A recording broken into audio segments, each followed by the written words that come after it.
السلام عليكم أصدقاء، مع فيديو جديد. واليوم راح تكون ردة فعل عن طبيعة وجمال الجزائر. راح نكتشف مع بعض أماكن بالجزائر اللي في ناس كتير ما بتعرفهاش، وراح نبلش الفيديو. بسم الله. أول إشي عندنا هون صحراء الجزائر. بسم الله ما شاء الله، يعني الطبيعة عن جد جميلة.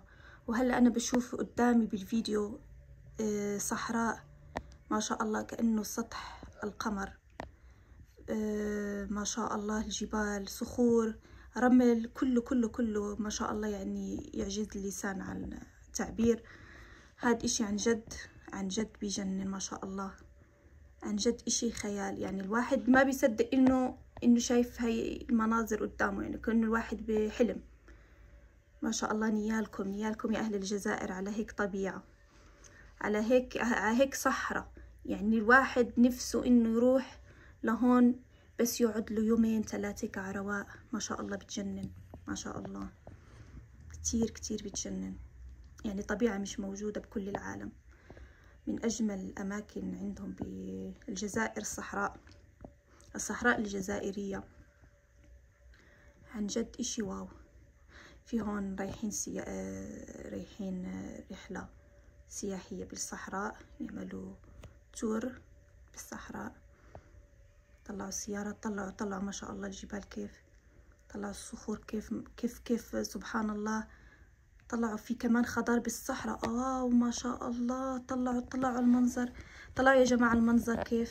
طلعوا بالمنظر اللي أنا شايفيته قدامي. طلعوا ما شاء الله، طلعوا الخضار بالصحراء. أول مرة بشوف خضار بالصحراء، أول مرة. طلعوا ترسيمة الجبال كأنها مبنية، كأنها مرسومة رسم. سبحان الخالق ما شاء الله. طلعوا السماء ما شاء الله صافية وفيها غيوم حلوة. وفي كمان مي، أكيد في شلال هون. مادام في مي أكيد في شلال إن شاء الله. شوف شلال هلا ما شاء الله. طلعوا الشجار، هذا أتوقع شجر النخيل. خضار مع مي مع صحراء، إشي فوق الخيال ما شاء الله. عن جد إشي بيعقد ما شاء الله. هي يا ناس يا جماعة، هي من أجمل الصحراء اللي ممكن تشوفها بالعالم. فيها خضار، فيها مي، وفيها صخور، جبال، فيها رمل، فيها كل إشي متواجد. وطبعا الجزائر معروفة بكل يعني عندها 4 فصول بنفس المكان، يعني مستحيل تمل. ما شاء الله. طلعوا البنيان، هذا البنيان التراثي القديم لسه موجود. أحلى إشي بالجزائر إنه بيحافظوا على تراثهم القديم. دايما بتلاقي الإشي الجديد والإشي القديم، يعني إشي عن جد واو. طلعوا كيف البنيان تبعهم زمان كان. هذا اللي حكينا فيه على الفيديو اللي فات عن الهرم الملكي الموريتاني. طلعوا شكله زي الهرم، كله بصخور، شكل منظر يعني عن جد جميل. طلعوا كيف مطل وجنبه خضار وأشجار، يعني غابات حلوة، أراضي مساحة خضراء ما شاء الله. إشي عن جد واو. يعني هذا الإشي اللي بتشوفه قدامك يعني فوق الخيال. عن جد الإنسان ما بيصدق إنه شايف المناظر هاي الجميلة قدامه. طبعا هاي المناظر مش موجودة بأي مكان. يعني أجمل بلد بالعالم ممكن تشوفها، فيها كل إشي تتميز، وكل إشي تراثي قديم. والحلو بالجزائر إنه محافظين عليهم. هذا مدرج روماني ما شاء الله، ما أحلى المدرج، يعني قديما حلو. طلع كيف محافظين على تراثهم. طلعوا كيف الناس بتيجي هون تعمل سياحة. يعني أنصح كل واحد يعني عنده إمكانية أو وبده يسافر يروح بلد يستكشفها عفوا، يطلع للجزائر، لأنه فيها كتير أماكن الواحد يشوفها والواحد يكتشفها. وعن جد طبيعة كطبيعة وكشعب، يعني إشي فوق الخيال. ما راح تلاقي أجمل من هيك. طبعا نكمل الفيديو مع بعض، ورح نشوف أماكن كمان تانية. رح نمشي شوي. هنا أنا شايفة هذا القوس كأني شايفيته من قبل في في فرنسا قوس النصر نفس شكله تقريبا. طلعوا الأعمدة، طلعوا المساحات، طلعوا كل اشي ضايل زي ما هو. نمشي شوي، طلعوا الصحراء يا ناس، طلعوا يا جماعة، طلعوا يا جماعة الصحراء كيف مرسومة رسم ما شاء الله، اللهم بارك، ما شاء الله طبيعة بتجنن عن جد اشي واو. رح نمشي كمان عشان نشوف. هاي من المدن الكبيرة عندهم بالجزائر، اتوقع انه هاي الجزائر العاصمة. اكتبوا لي بالتعاليق اذا كانت هاي الجزائر العاصمة. طلعوا البنايات يا ناس، طلعوا يا جماعة العمارات كيف ما شاء الله ما شاء الله. طلعوا البحر، يعني اشي عن جد واو، مرسوم رسم. حتى بنيانهم المعماري عن جد حلو، كتير حلو.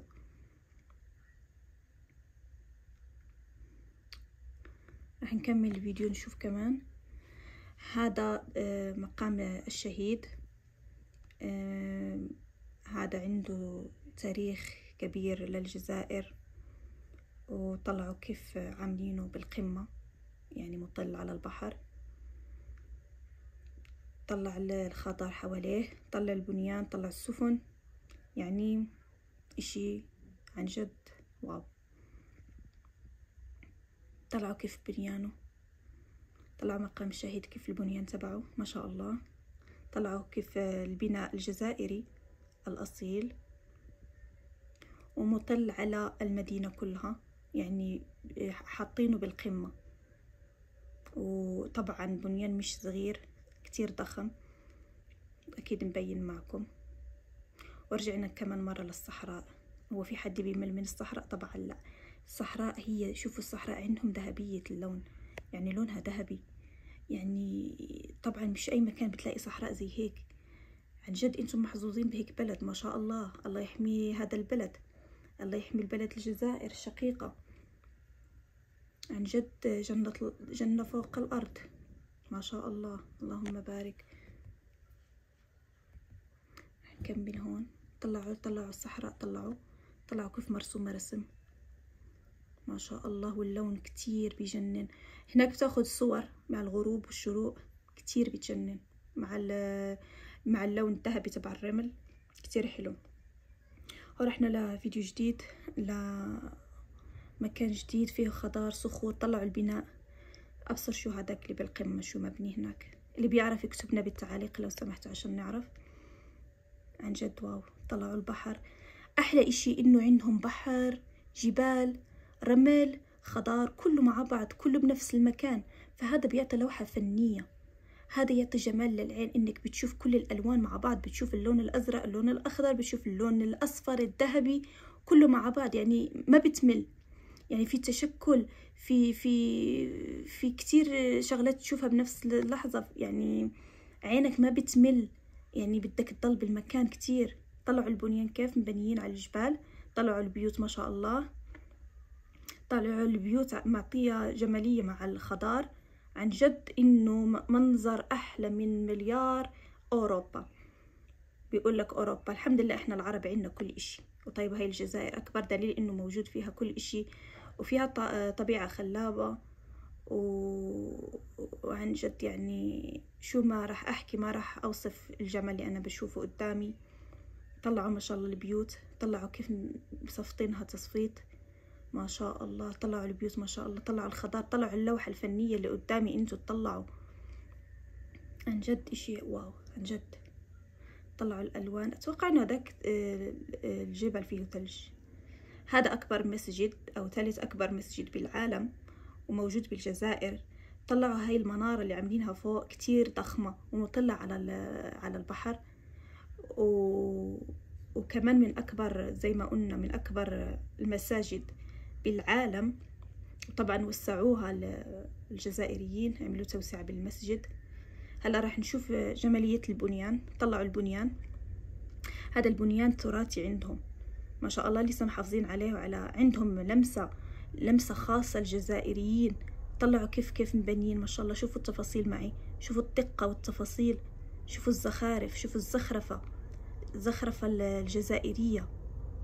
طلعوا هاي المنارة، طلعوا ما شاء الله ما أحلاها، كلها أزاز ومطلة. طلعوا على الطريق، على البحر، على البيوت، على كل إشي طلعوا ما شاء الله. يعني إشي عن جد كتير بيجنن، كتير بيعقد. شايفين معي هيك؟ بعمل لكم زوم هيك ما شاء الله. طلعوا البحر، مطل على البحر، طلعوا الجمالية. يعني الواحد بيطلع هون والله ما بينزل. طلعوا الطبيعة، حديقة هاي، بيوت، حديقة هاي زيت المسجد.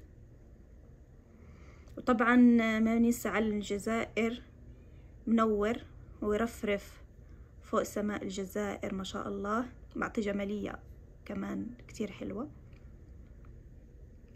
هذا المسجد بالليل طبعا عالم غير، طبعا جمالية الليل غير. مسجد الجزائر أكبر ثالث مسجد بالعالم ليلا. طلعوا الإنارة، طلعوا الضوء، طلعوا التفاصيل، طلعوا الدقة، طلعوا كيف مبين المسجد بالليل. يعني إشي خيالي. طلعوا المنارة كمان حلوة، طلعوا السيارات كيف تروح تيجي الطريق. طبعا هلا رح نرجع هون شوف التفاصيل. طلعوا معي ناس تفاصيل دقة، طلعوا نظام. عن جد إشي حلو عن جد.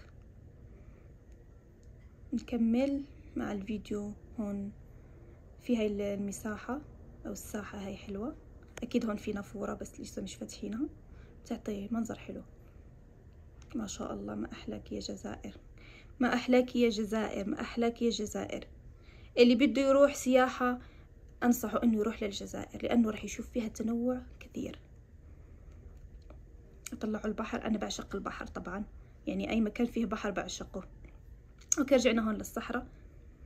بهذا هاي الصورة طلعوا معنا كيف بيمشوا السيارات بين الجبال. طلعوا كيف بين هاي الصخور الضخمة، طلعوا كيف بتمشي، طلعوا كيف تمشي يا جماعة. طلعوا نيالكم يعني ما شاء الله. هذا إشي يعني عن جد واو. نمشي كمان في كمان صحراء. طبعا صحراء الجزائر لا يعلى عليها ما شاء الله.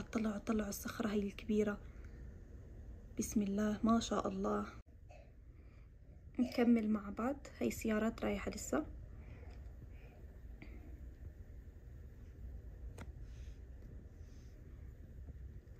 في هون طبيعة ما شاء الله جميلة. طلعوا العصافير، طيور، طلعوا الخضار، طلعوا البحيرة هاي ما شاء الله. طبعا رحنا للمدينة ما شاء الله. هي بنايات الجزائر، معقول؟ واو واو واو واو واو واو عن جد إشي واو. هاي بنايات أوروبية يا جماعة، هاي بنايات أوروبية، يعني إشي جميل. طلعوا الطبيعة، طلعوا هاي غابة ما شاء الله. طلعوا كيف شكلها ما شاء الله. طبعا حيوانات هون بتجنن. سويسرا، هاي سويسرا العرب. طلعوا الحصن، طلعوا سويسرا العرب ما شاء الله. طلعوا الجسر هاد كيف يعني شكله هون مع البنايات هاي القديمة التراثية. طلعوا اللوحة الفنية انتو بس طلعوا، يعني الصورة لحالها بتحكي عن نفسها يعني من غير ما احكي. هدول اهل الجزائر، تحية كبيرة لأهل الجزائر. هون كمان هاي الحي أو الحارة أو الزقق القديمة كيف رسمين عليها. طلعوا كيف كانوا البنايات زمان قريبة من بعض. نرجع هون مع بعض للغابة. طبعا الغابات والخضار والبحر هدول من أجمل، الإنسان ما بيشوفهم تشوفوا عينه. يعني إشي عن جد يعني بيريح نفسية. أي حد نفسيته تعبانة إيش بيروح للخضار، بيروح للبحر. يعني بدك تريح نفسيتك روح للجزائر، بتشوف كل هاي الشغلات ترتاح نفسيا. طبعا ما شاء الله ما أحلاها ما شاء الله. هون رح نشوف من أجمل المدن السياحية في الجزائر العاصمة. طلعوا الكنيسة هاي ما شاء الله. طلعوا هذا الشجر الطرزان الموجودة بس فقط بالجزائر. في كمان مدينة وهران. طلعوا البحر يا جماعة. طلعوا البناء الكبير عندهم ما شاء الله، بناء كتير ضخم كبير. طلعوا البنيان، طلعوا الزخرفة الجزائرية. المميزة بالزليج الجزائري. طلعوا البنيان، طلعوا عن جد هذا اشي واو. طلعوا هذا المسجد الصغير كيف شكل، ما شاء الله ما احلى الجسر هذا. هاي مدينة قسنطينة. طلعوا كيف بيوتها مرسومة رسم مع الجسر هذا، اشي خيالي. طبعا الجزائر تتميز من تنوع البحار عندها. في كمان المسجد هذا، المسجد جميل. طلعوا كيف الإطلالة البحر، طلعوا لون المي كيف فيها لونين 3. وطبعا ما ننسى الشلالات اللي من أجمل ما تشوفوا عينك هو الشلالات، إشي عن جد. طلعوا ما شاء الله ما كبر شلال. طلعوا الألوان اللي بالمي، طلعوا الخضار، طلعوا كيف الصورة، هاي الصورة أو المنظر طبيعي، هذا الصورة الجمالية تبعت المنظر عن جد إشي خرافي. طبعا وصلنا لنهاية الفيديو هون مع المنظر هذا الحلو، ووصلنا لآخر الفيديو وردة فعلنا على جمال طبيعة الجزائر. وفي سلسلة إن شاء الله بتكون كبيرة. اكتبوا لنا بالتعليق شو حابين تشوفوا بالفيديوهات القادمة عن الجزائر، ولا تنسوا الاشتراك ولايك للفيديو. وهون نحكي لكم سلام للفيديو الجاي، مع السلامة.